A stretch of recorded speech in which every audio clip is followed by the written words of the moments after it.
There we go. That's the fish. Hi, I'm Dan Hernandez. I'd like to welcome you to this week's episode of Sport Fishing. But today we're back aboard the Malihini. We're fishing with Captain Bill, owner-operator of his boat. And I caught my first Dorado here in the morning.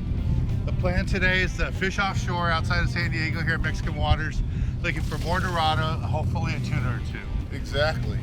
So stay tuned for this week's very special and exciting episode, fishing the Malihini with Captain Bill and all our viewers here. I'm Dan Hernandez and I live to fish. All right. I have been fishing along the Pacific coast my entire life. Oh! Let me bring you in the action and share with you some great fishing tips along the way.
There you go. Hold it there. Don't want to be on this right side. Turn the handle now. Fast. Coming up. Hold on, hold on.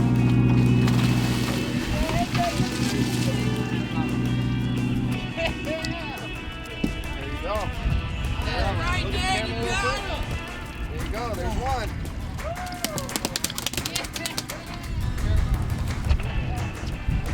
Yeah.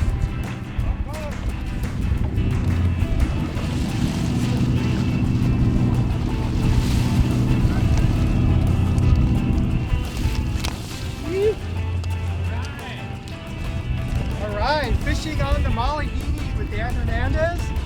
Great day. I just got this nice Dorado out here, fishing with Captain Bill, Malihini, beautiful fish. We're hitting kelp patties, picking away at the Dorado and looking for some tuna too. Let's take a little break from the action here on the Malihini and go to the tackle box and give you a good look at the gear you need for this type of fishing. Congrats. Thanks.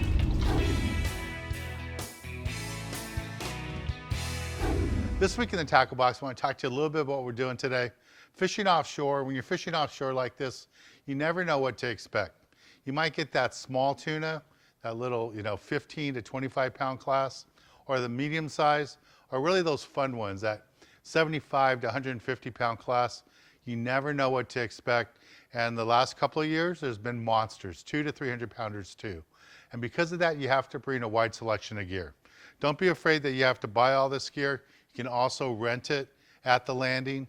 But this is some basic gear that I think you should have with you anytime you go offshore fishing out of San Diego, going for tuna. And remember, even though you're tuna fishing, there could be other fish mixed in, maybe skipjack, bonita, and been lots of Dorado too.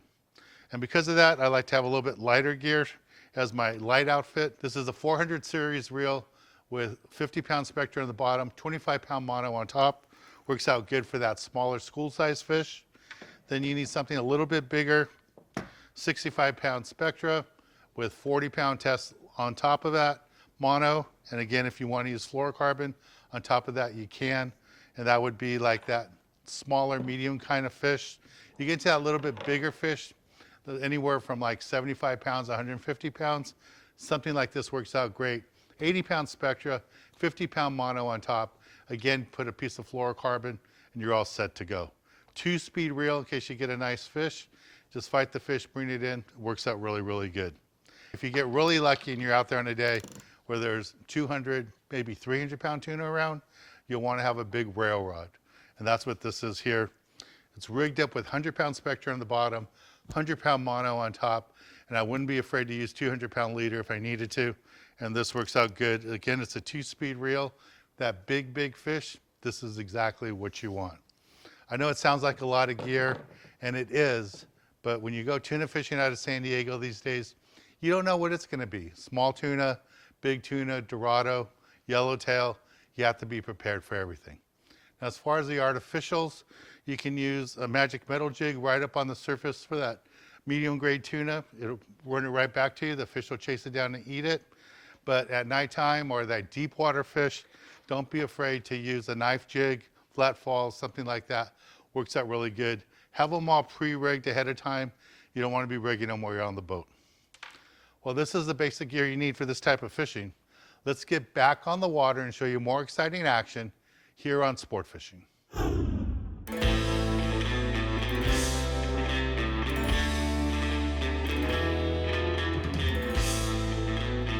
Come left. Go further. You gotta go further. You do not want to go off those two fish. Right over here. Thank you, sir.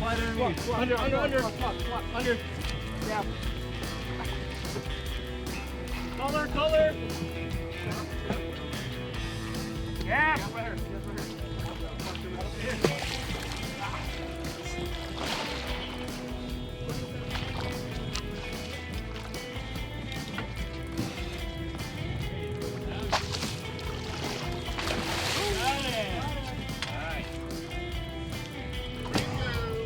Woo!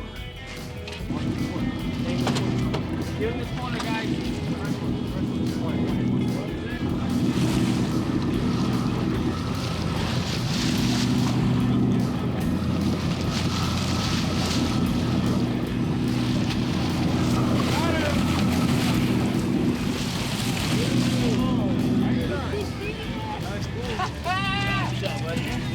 Got you a mahi. Don't fall in. Yeah.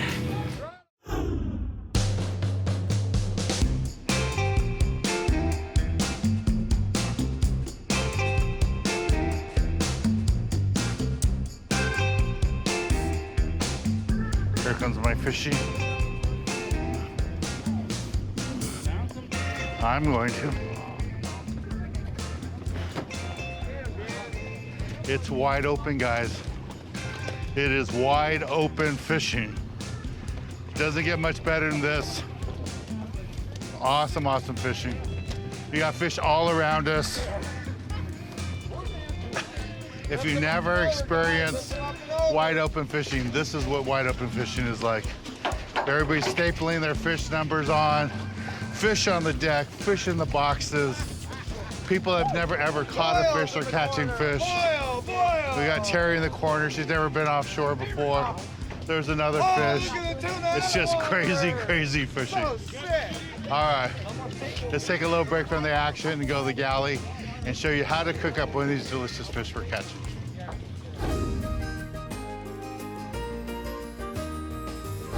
This week in the galley, we're down in Long Beach, California, aboard my boat. Standing next to me is Chef Rock. Hey, Chef. Hey, Dan. How are you, sir? Long time no see. Always a pleasure. And yes, it's a great time to be hanging with you because I'm hungry. Good. I'm hungry. Chef has his own TV show in Hawaii, and I've known him for many years with different TV shows he's done here in the States. Today, you're going to cook for us, and what do you have in store? One of my favorite dishes to do in Hawaii is ahi, of course. Okay. You have some beautiful tuna that you Yeah, caught. this is local tuna we just caught. We're going to dredge it, we're going to sear it, and then I'm going to make a little glaze just to go over the top. Something simple, easy. You could serve it over glass noodles, anything you want. So How I do have we some get started? wasabi. Okay. Just powdered wasabi. I'm going to go with a little fujikake. You can go with any flavor you want. This one has a little bit of the two different types of seaweed, sesame seeds, a little bit of ginger, and some garlic. Kind of give that a quick mix, you know, just blend it all together till you incorporate all those great ingredients together. Spread it out because I'm going to dredge our tuna in there. Okay, cool. Before you dredge and do all that, you want to make sure your oil's nice and hot. It's canola oil in there. I got it probably at the medium-high heat. It's almost at that smoke stage. You know, I can see when I throw a little in there, you can see a little bit of the Pops. So I got some beautiful tuna here. And whoever caught this did That's a mine. nice job filleting. So I'm just going to dredge this really quick. And this is what you want to do right before you put it in the oil. Okay. Because you don't want it to soak up and get like a batter on it. And just make sure it's completely coated. And we're just going to sear. We're not going to deep fry it or anything. No, not at all. So I got a little bit of oil in there. Okay. And that puts that nice little sushi flavored. And that wasabi will not overpower either. So I'm going to put that right in to that pan. Give my hands a little wipe, real quick. And then I want to turn these because they quickly cook. And you'll see that. Do the ends. It puts a nice crust on the outside of that ahi. Doesn't it smell good already? Yep. Do that side and then the bottom side. And I have a little cutting board here, which I'll cut it up with. I just want to make sure it's browned all the way around. Oh yeah, that looks beautiful. Now for the people who don't like it sushi style, you can actually just cook it all the way through. So Well, why would you do that? I was just going to say, it's like eating steak well done. No offense to people that like it well done, but Yeah. might as well take off my shoe and take a little bite of that, you know, a little, not my cup of tea, mate. So I have this hot oil. I'm going to let it cool a little bit. Then I'm going to show you how to get rid of it when you're on a boat or in your house. Okay. But while we're waiting, we're going to make a little sauce. That's right, a little glaze. I get a little barbecue if you want to hold that bowl. Okay. Since we're kind of limited on a little space Space. here. Sweet Chinese chili sauce, but equal amounts. I'm going with a little bit of sesame seed oil. A little bit of soy. This is the little glaze that I make for my poke. A little special. The little crushed red pepper. Some green onion, just sliced. This is also a great glaze for the barbecue. I put this on fish at the end of the cooking cycle, and it just caramelizes up because all those little sugars that are in there. It's a great, great sauce. So we have the sauce done. Okay. I have the ahi done, and I'm gonna try to get rid of these here so you can see this. And I'm gonna just slice it how we do it in Hawaii. Sushi style? Sushi style. So, perfect, look at that. Yeah. So you just slice it on the bias, you know, little half-inch piece. And then you shingle it, because the presentation is 3/4 of the battle. When you're making a dish, you want to make it look all perfect. So I'm going to turn that last piece around. And then I'm going to put this right on top and then shingle that down so you see that beautiful ahi. Then I'm going to hit it with a little bit of glaze. This will make the perfect dish for any like brunch or anytime you're having a little chateau party on the yacht, right? Be nice to just watch football and have that. I was just going to say, I would Be a good most Super Bowl gladly enjoy dish. that. Yeah, nice and easy to do. Simple and tasty as well. And you can do those blocks ahead of time. And then just slice them up just cut right them up. before you're going to serve them. Yeah, because you want to serve it cold anyways. That's right. There you go, my friend. That looks delicious. Ahi over glass noodles with a little Chef Rock glaze. So I wanted to show you this one last thing. How do you get rid of the oil on your bateau? You go like this, and this is called Fog Safe, which stands for fat, oil, and grease. You let the oil cool just a little bit. This is a recycled paper with an inner that is what they use to soak up oil spills. Let it sit for about a minute. Then you throw the whole thing away. Nice. It doesn't spill out, you know, and it saves the environment. That's the and your pipes on your boat. I know you don't want to drop that anywhere in the boat, and you can't drop it over the side. No, I wouldn't anyway. Right. You know, so it's nice and perfect way to end the meal. Cool. Easy to clean up. Beautiful dish. This looks great. I gotta try it. Anytime, anywhere. Oh, this is like sushi. You just pick it up. Yeah, just with the fingers. Pick it up some and sauce. eat it, buddy. Try that sauce. Good, huh? That was so good. Sauce just has enough pungent flavor. Just kick it. What do you think? I think Sorry, crew. I caught delicious tuna there. That's really good. And I cooked it up for my best friend. All right, well, thanks, Steve. Anytime, Dan. Well, thanks, Chef. Pleasure, Dan. Always good to see you. Yeah, it was nice to see you. And if you're in Hawaii, look for him on TV. He's there, and you might see him at your local station too. Well, let's get back on the water and show you more exciting action right here on Sport Fishing. This is good.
Drag him back to the back there.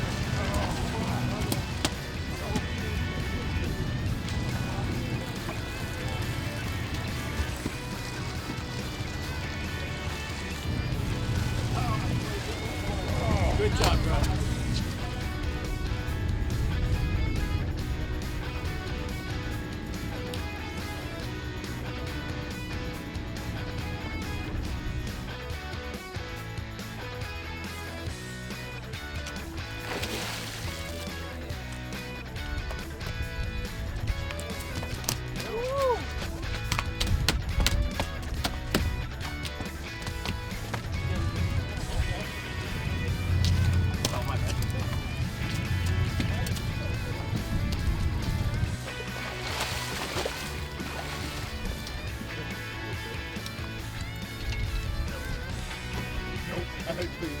Nope, not at all.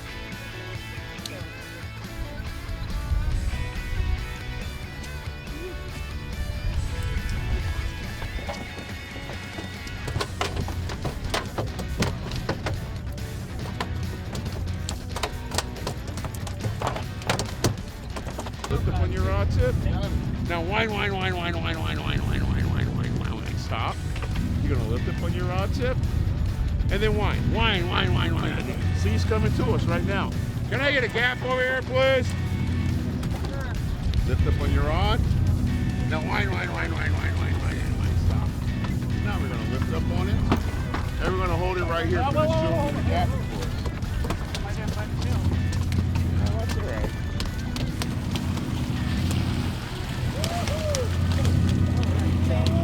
Right in the head. Terry, turn around. We'll do this. I got you. You're not gonna go anywhere. No, you got the rod. I got you. Woohoo! Thank you, Dan Hernandez, and don't tell Thank Peyton. Captain Bill. Yeah, thank you, and Captain Beal from the Malihini. Oh, is that bounce it? Try to bounce it. Bounce it. Come on, come on. Mason, you can do it. You can do it. Come on now. Get it. Come on, get it. Come on. Get in there. Get it. Come on now. Woo-hoo. Get it. Come on, you can do it. Wind down. One more time. All the way in. It's got to get in the boat. In the boat. Yeah! Good job. Hold the camera. Hey, Warren jumps down. Boy. Shout out to my dad. I was skipping school today. Oh, wow. Come on, Dan. Get up there.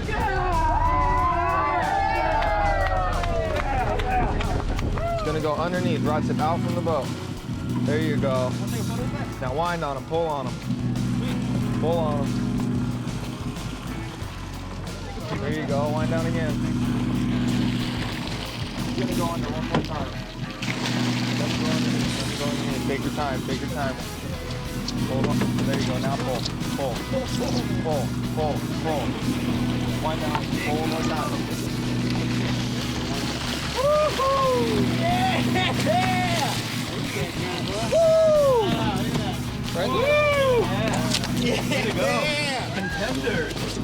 Come over here. Stand up real quick for the camera. I have to retire. Get back in there, okay? All right, guys, I want to show you how easy this is. Fly line bait. I'm not even going to cast it. I'm just going to toss it out. Toss it right here in the corner. Right there, I just got bit. Instant. I'm on.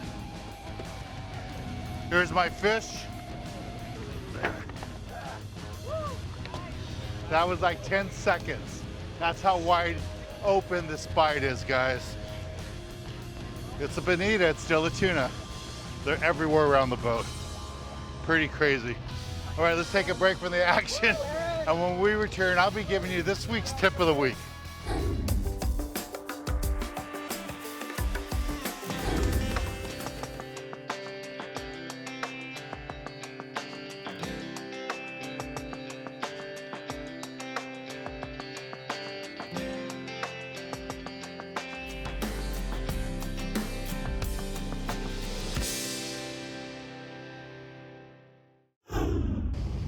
For this week's tip of the week, I want to talk to you a little bit about what we did today here aboard the Malihini. It was all about live bait fishing. Everything we caught today, the bonita, the tuna, the bluefin tuna, and the dorado, they all ate the live bait. And once those fish got in a frenzy bite, you could go up to the heavier line. You know, a lot of people started out with 20-pound tests, moved up to 30, and at 20 and 30, we lost a lot of tuna. But once the guys switched up to that 40 and 50, we're able to get most of that tuna that we got. And the bonita, they didn't care. I was catching them on 20, and the last two I got on 50-pound tests. But it was all about getting a good lively bait, pin it on there, get it right in the back of the boat, and those fish came up. The dorado ate really good on the live bait. The bonita ate the live bait really good. And of course, those tuna did too. Well, I want to thank the crew here aboard the Malihini, Captain Bill, all the deckhands. They did a great job. We just had lots of fun fishing with them. Well, I'm Dan Hernandez, hoping you enjoyed this week's episode of Sport Fishing, and I hope you join us again next week as we go looking for more of the best in sport fishing.